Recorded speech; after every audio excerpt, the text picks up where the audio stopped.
Halo, Assalamualaikum warahmatullahi wabarakatuh. Kembali lagi di channel Alka Management, channelnya untuk edukasi dan pendidikan. Nah, teman-teman, kita bicara pendidikan ya, pastinya ada model-model atau metode-metode yang diterapkan.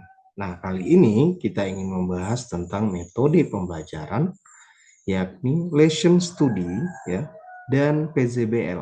Nah, kedua metode ini digabung, dikombin. Nah, apakah ini terjadi? Ya, terjadi dan ada jurnalnya.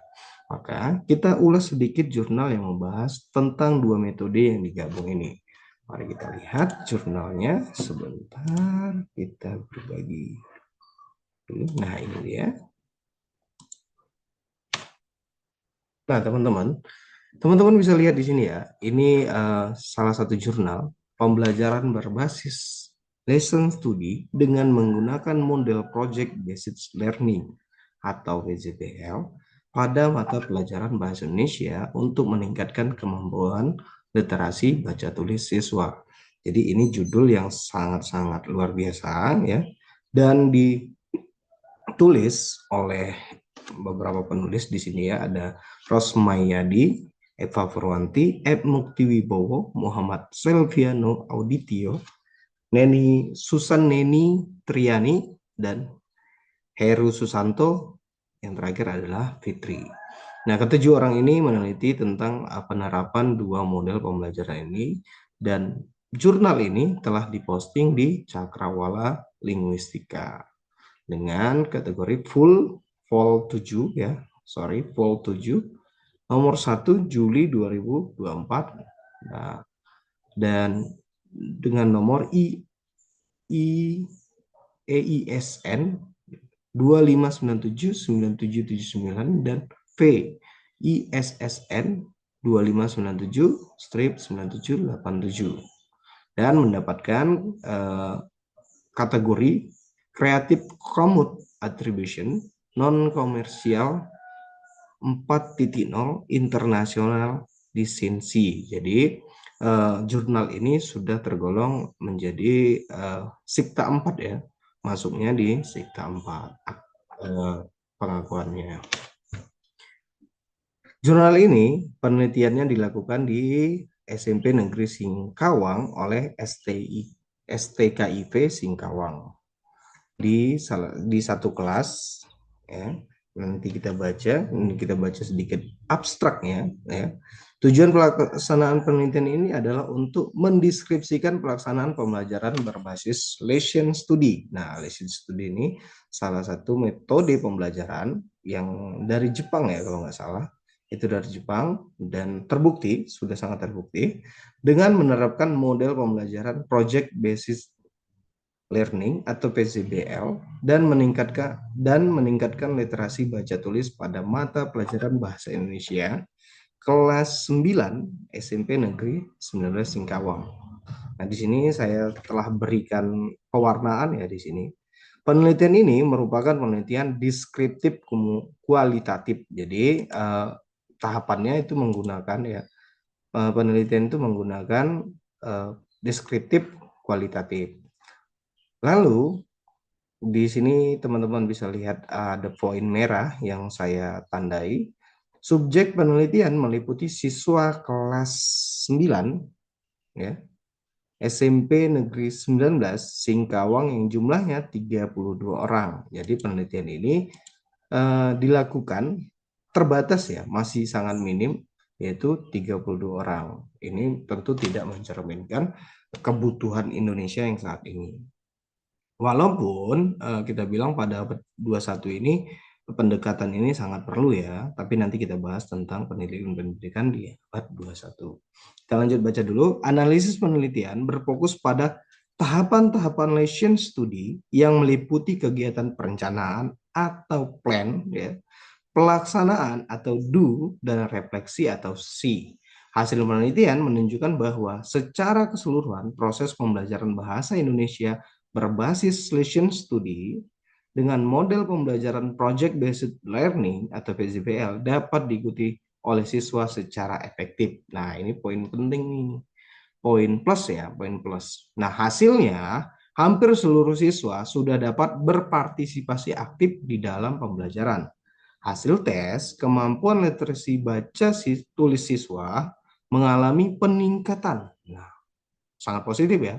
Dengan perolehan nilai-nilai rata-rata kelas sebesar 73,25 pada siklus pertama percobaan dan perolehan nilai rata-rata kelas sebesar 80,35 pada siklus 2. Jadi dari siklus 1 ke siklus 2 peningkatannya cukup signifikan dari 73 sampai dengan 80 ya.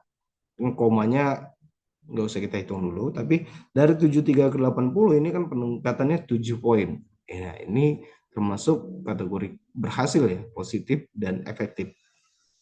Sementara hasil respon siswa terhadap proses pembelajaran diperoleh skor rata-rata sebesar 3,08 yang berarti respon siswa sangat positif. Nah, selain meningkatkan keaktifan partisipasi siswa ya dalam siklus pertama dan siklus 2 tadi tercatat poinnya dari 73 ke 80, ternyata hasil respon siswa terhadap pembelajaran ini meningkatkan responnya gitu. Respon pembelajaran, proses pembelajaran itu lebih direspon oleh si siswa. Terkadang kala kita ngajar nih ya, ada banyak siswa yang tidak merespon. Nah, di sini ia dengan lesson study dan PJBL ini ternyata dapat meningkatkan respon siswa untuk proses pembelajaran. Nah, ini selanjutnya adalah pendahuluan. Di sini ya, ada pendahuluannya, monggo dibaca. Teman-teman bisa dicari di ini ya, Google, ya, di Cakrawala Linguistika. Dan ini judulnya, dan dibaca saja pendahuluannya. Ada banyak pendahuluan yang sangat luar biasa juga, ya. Tapi kita tidak fokus pada pendahuluannya, tapi dengan metode penelitian. Penelitian ini merupakan penelitian deskriptif kualitatif yang mendeskripsikan hasil pembelajaran lesson study dengan menggunakan pelajaran model Project Based Learning (PJBL) dan mata pelajaran bahasa Indonesia, materi laporan hasil observasi. Subjek penelitian adalah siswa. Nah, ini ya, kembali lagi di abstrak tadi sudah dijelaskan sebenarnya. Jadi kalau kita membaca sesuatu itu biasanya saya itu baca abstraknya. Jadi sudah tahu tuh hasilnya bagaimana, tinggal kita cari ini direkomendasikan nggak gitu ya. Jadi subjek penelitiannya terbatas, hanya 32 orang dan tidak melibatkan kontrol ya, atau lembaga kontrol yang lainnya, pihak-pihak kontrol lainnya.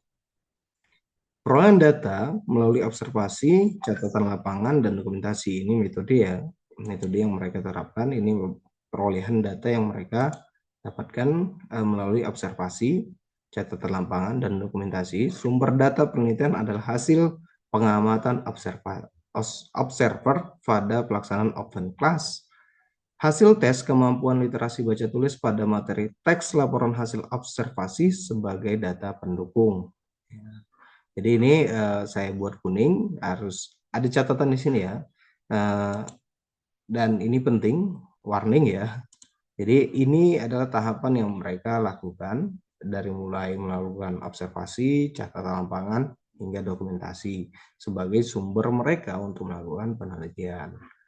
Nah, sarannya selanjutnya adalah di sini biru, ini lebih ringan lagi, tidak ada catatan yang sangat dominan ya, tapi di sini teknik analisis data yang mereka gunakan, nanti kita bisa menggunakan teknik analisis data ini ke depan hari ketika kita melaksanakan sebuah penelitian. Teknik analisis data yang digunakan dalam penelitian adalah sebagai berikut. Satu, mengumpulkan seluruh data, plan pelaksanaannya ya, atau refleksinya atau seed, dan juga sampai dengan observasinya gitu ya. Dari mulai perencanaan, pelaksanaan, sampai refleksi. Jadi di semua data itu dikumpulkan, pengumpulan seluruh data. Yang kedua, setelah terkumpul, mereka melakukan klarifikasi, ya, melakukan klasifikasi dan mengidentifikasi data. Mulai dari perencanaan, lagi tadi ya, dari perencanaan, plan, do, dan see. Dan yang ketiga, lalu setelah diklasifikasikan, tahapan ketiga adalah mendeskripsikan data hasil pelaksanakan lesson studi. Jadi tiga tahapan ini yang dilakukan dalam penelitian pada jurnal ini ya, para jurnal tersebut gitu maunya biar enak ya gitu. Nah ini kita lihat ada hasil dan pembahasannya dari mulai tabel 1 indikatornya apa, dari siklus satunya baik menjadi sangat baik ya, dari yang cukup menjadi baik, cukup menjadi baik ya, ada peningkatan dari siklus 1 hingga ke siklus 2. Kita lanjut, ini tabelnya. Nah, catatan pentingnya di sini dari seluruh hasil penelitian ini, tabel yang mereka paparkan. Nah, di sini disebutkan berdasarkan dari catatan lapangan diketahui bahwa secara keseluruhan proses pembelajaran berbasis lesson study dengan pembelajaran model project based learning dapat diikuti oleh seluruh siswa secara efektif ya. Harusnya di sini seluruh secara efektif baik itu guru ataupun siswa mungkin ya. Nah, jadi kita bisa nih menerapkan si metode-metode ini tadi. Nah, teman-teman kalau nanti ini pengen menerapkan metode pembelajaran yang aktif dan positif ya, meningkatkan literasi baca, terutamanya teman-teman yang kelasnya dalam tanda kutip ya, kelasnya itu kurang dengan respon siswa, kurang ketertarikan siswa dalam belajar gitu. Ini bisa diterapkan. Nah, kesimpulan yang mereka berikan ada 4 poin ya, dan cuma 1 poin yang tak berikan tanda kuning. Ini pelaksanaan pembelajaran based learning dengan menggunakan model project based learning pada materi laporan teks saat berjalan dengan baik. Kalau kenapa saya buat di sini kuning karena eh, berjalannya ini hanya objeknya ya, objeknya itu subjeknya itu ya cuman terbatas gitu dan belum ada kontrol. Nah, jadi kontrol dari pihak lain ya, misalnya semacam apa ya, eh, belum ada pengamatan ini gitu. Jadi hanya pengamatan tim analisis saja gitu. Jadi belum ada kontrol tambahan. Saran yang mereka berikan dalam rangka penelitian kualitas ini bisa diterapkan ya, meningkatkan dengan lesson study dan PCBL. Baik teman-teman, itu tadi yang ingin saya tunjukkan kepada teman-teman, bahwasanya jurnal ini kan berjudulnya tadi pembelajaran berbasis lesson study dengan menggunakan model project basis learning atau PJBL pada mata pelajaran bahasa Indonesia untuk meningkatkan kemampuan literasi baca tulis siswa. Yang ditulis tadi beberapa penulis ya, ada 7. Nah, penelitian ini memang diterbitkan oleh Cakrawala Linguista ya, Cakrawala Linguista dengan nomor Vol 7 nomor 1 Juli 2024, sebuah jurnal yang tadi ada nomornya, terus lisensinya itu Creative Commons attribution non komersial 4.0 internasional lisensi. Jadi jurnal ini sudah sangat baik hingga tembus dengan lisensi internasional ya. Jadi 4.0 lagi gitu. Ini sangat direkomendasikan untuk dipelajari dan diulas. Nah, jurnal ini ditujukan bagi para kita pendidik ya, peneliti pendidikan, dan mungkin para praktisi di bidang pembelajaran bahasa Indonesia, khususnya yang tertarik dengan inovasi model lesson study dan project based learning atau PJBL tadi, dua metode tadi, menerapkan dua sekaligus ya. Ini sangat luar biasa. Penelitian dilakukan hanya di SMP, SMP 19 Singkawang dengan melibatkan guru, dosen dari STKIV Singkawang dan mahasiswa sebagai observer. Fokus mereka adalah meningkatkan literasi baca tulis siswa melalui pendekatan kolaboratif dan berbasis proyek. Nah,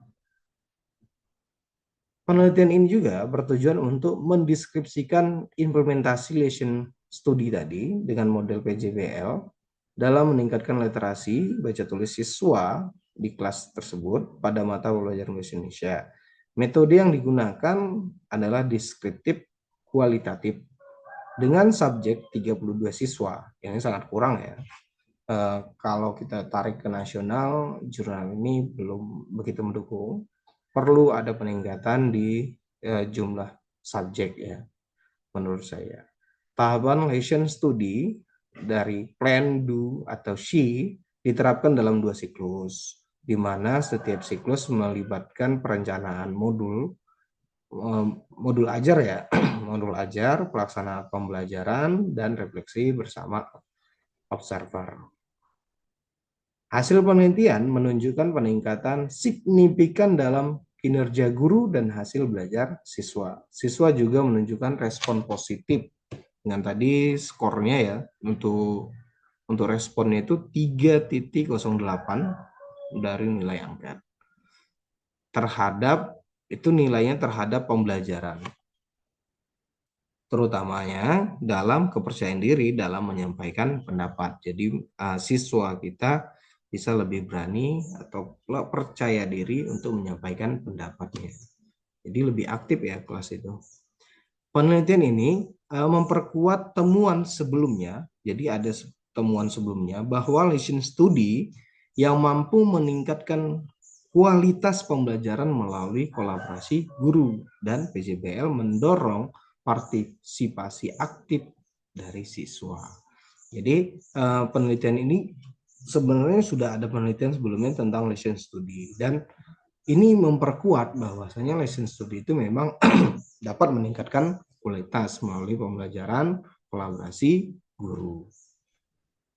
Setelah melakukan pembelajaran dalam jurnal ini,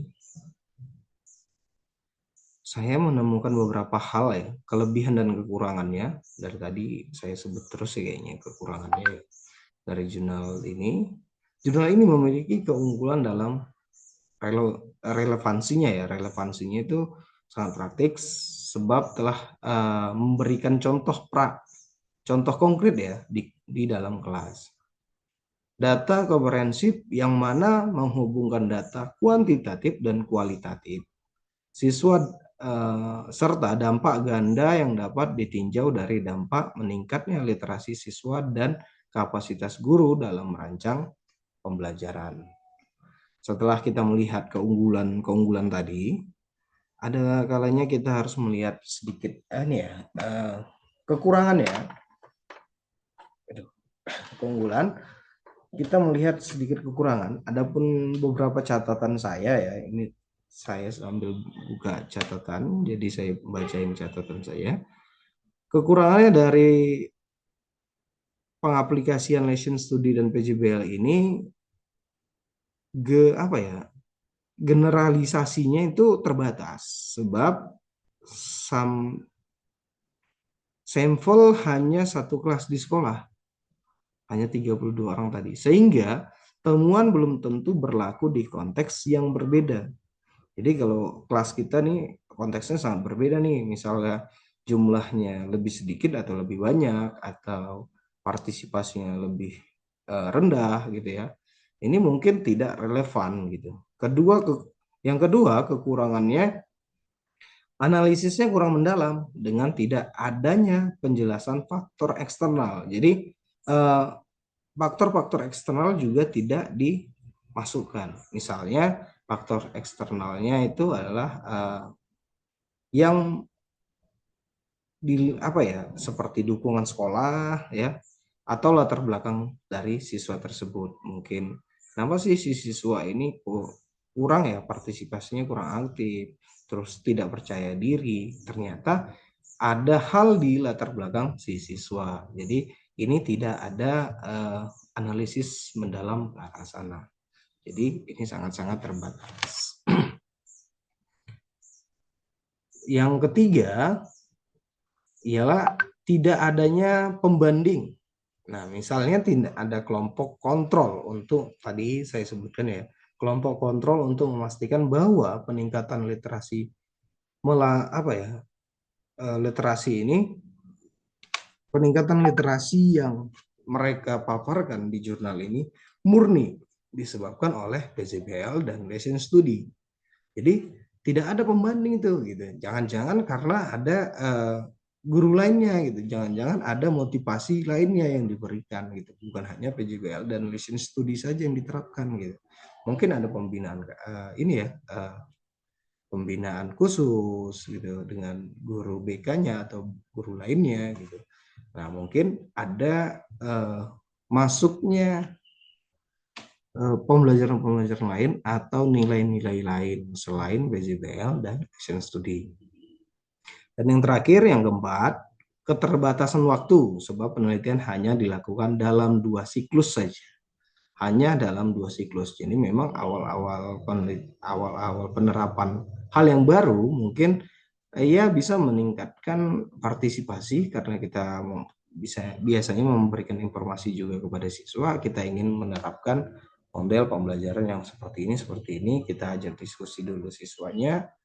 Mungkin ya karena ini sebuah penelitian dan hanya 2 siklus, mereka masih bersemangat, siswanya masih bersemangat, gurunya masih bersemangat, ya belum bosan gitu. Mungkin kalau dengan waktu yang panjang, metode ini juga menghadapi tantangannya tersendiri, tantangan sendiri ya. Misal dibuat berapa siklus gitu ya, dalam 1 bulan misalnya ada berapa pertemuan, 4 ya minimal gitu. Nah ini kan hanya 2 siklus saja gitu. Nah, dari jurnal ini saya ingin menyimpulkan ya, jurnal ini memang benar memberikan bukti empiris bahwa kombinasi Lesson Study dan PJBL sangat efektif ya. Dari jurnal ini meningkatkan literasi siswa dan kompetensi siswa, kompetensi guru. Jadi selain siswa, dua Lesson Study dan PJBL ini meningkatkan kompetensi si guru tersebut. Nah, temuan ini sebenarnya sejalan dengan kebutuhan pendidikan abad 21 yang menekankan kolaborasi dan pembelajaran berbasis proyek. Jadi, kebutuhan pendidikan kita memang sudah di kolaboratif dan berbasis proyek. Jadi ini memang sudah sejalan dengan kebutuhan pendidikan kita di abad 21 ini. Setelah kita mempelajari jurnal ini, saya sangat menyarankan ya, saya sarankan untuk dicoba ya, teman-teman pendidik dapat mencobanya agar tahu tantangannya, karena ini kan kita hanya diterapkan di jurnal ini, hanya diterapkan dalam 2 siklus, tidak lebih dari 2 siklus ya. Jadi teman-teman bisa uji coba temuan jurnal ini, kira-kira apa sih tantangannya. Selanjutnya nanti kita akan membahasnya di episode-episode selanjutnya. Jadi untuk sekarang ya mungkin melihat dampak-dampaknya, saya menyarankan ya untuk dicoba model yang serupa untuk kita para guru, terutama di sekolah dengan tantangan ya, tantangan literasi rendah. Ya, literasi dari siswa ataupun dari guru tersebut. Kolaborasi antar guru perlu difasilitasi oleh sekolah. Jadi sekolah juga harus turun ya, kepengurusan sekolah ya, bukan hanya di gurunya saja gitu. Serta saya juga menyarankan untuk para peneliti ya, peneliti lanjutan ini perlu penelitian dengan cakupan yang lebih luas, melibatkan kelompok kontrol yang saya sebutkan tadi, dan mengukur dampak pada ranah efektif lainnya, misalnya ya, bukan hanya ranah apa saja ya, tapi tingkatkan juga, tambahkan juga ranah-ranah seperti ranah motivasi belajar dan ranah-ranah lainnya. Jadi kesimpulan saya hanya itu dari jurnal ini, dan jurnal ini sangat luar biasa, penelitiannya juga sangat-sangat luar biasa, terus memberikan motivasi memberikan pandangan baru tentang bagaimana sih cara meningkatkan literasi siswa-siswa kita di kelas. Baik teman-teman, terima kasih sudah menyaksikan ini. Jangan lupa like dan subscribe. Saya Lidkan, pamit undur diri. Wabillahi taufiq wal hidayah. Wassalamualaikum warahmatullahi wabarakatuh. Bye-bye.